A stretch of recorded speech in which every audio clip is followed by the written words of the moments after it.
PFAs are used in food packaging for grease and water resistance, but there are growing concerns about their potential health and environment impacts.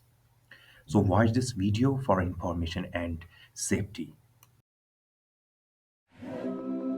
Have you ever unwrapped your favorite snack and wondered if the packaging could harm your health?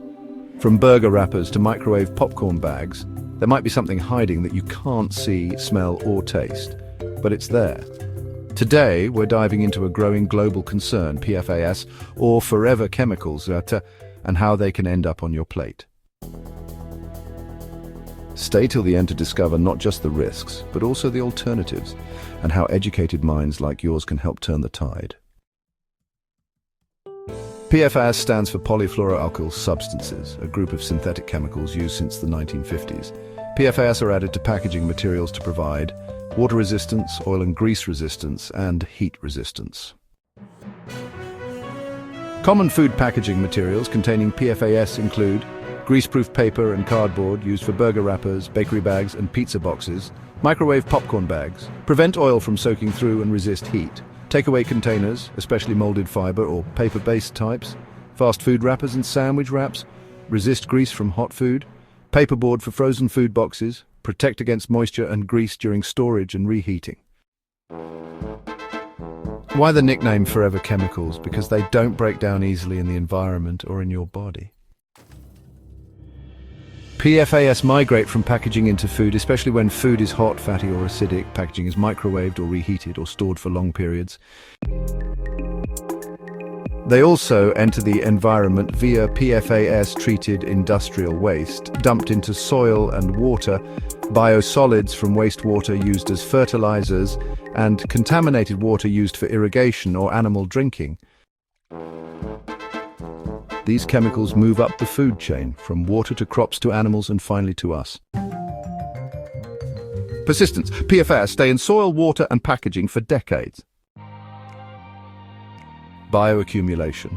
Once in the body, PFAS are absorbed and stored, often in blood, liver and kidneys. Even polar bears and marine life in remote areas show PFAS in their systems. Scientific studies link PFAS exposure to hormone disruption, decreased immune function, especially in children, high cholesterol, liver and kidney disease, certain cancers, kidney and testicular, low birth weights and developmental delays. What's worrying? These effects develop slowly, sometimes taking years to show up. Mass spectrometry, or MS, is a powerful technique used to detect PFAS in water samples, soil and food, and even human blood and tissues. MS is highly sensitive, detecting PFAS in parts per trillion, helping scientists trace even the tiniest exposure levels. Countries are starting to act. In the USA, the FDA has pushed for the voluntary phase-out of PFAS in food contact substances. The European Union is banning many PFAS under the REACH regulation. Denmark has become the first country to ban PFAS in paper and board food packaging. In India, awareness is growing and regulatory frameworks are still evolving. Global scientific and regulatory communities are now calling for a class-based ban, rather than banning individual PFAS chemicals one by one. Eco-friendly PFAS-free packaging options include polylactic acid, or PLA, which is derived from cornstarch and is compostable. There's also wax-coated paper, which is moisture-resistant without harmful chemicals. Silicone coatings are another option. They're reusable and heat-resistant. Bagasse, made from sugarcane fiber, can be molded into containers and plates. And chitosan-based coatings, derived from shellfish waste, are biodegradable and antimicrobial. While promising, these materials need more innovation, investment, and scalability. As a consumer, you can take a few important steps to reduce your exposure to PFAS. First, choose products that are labeled PFAS-free or have compostable packaging. It's also a good idea to avoid heating food in coated paper containers.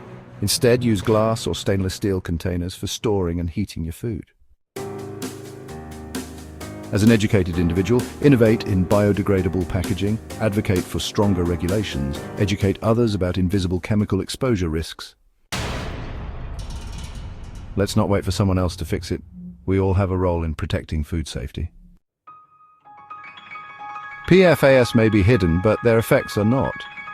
From packaging to plate, awareness is your first defense. If this video helped you learn something new, hit like, subscribe, and share it. Your voice matters, and it could spark the next solution. Drop your questions below and let me know if you'd like a follow-up video on PFAS-free innovation in the food industry.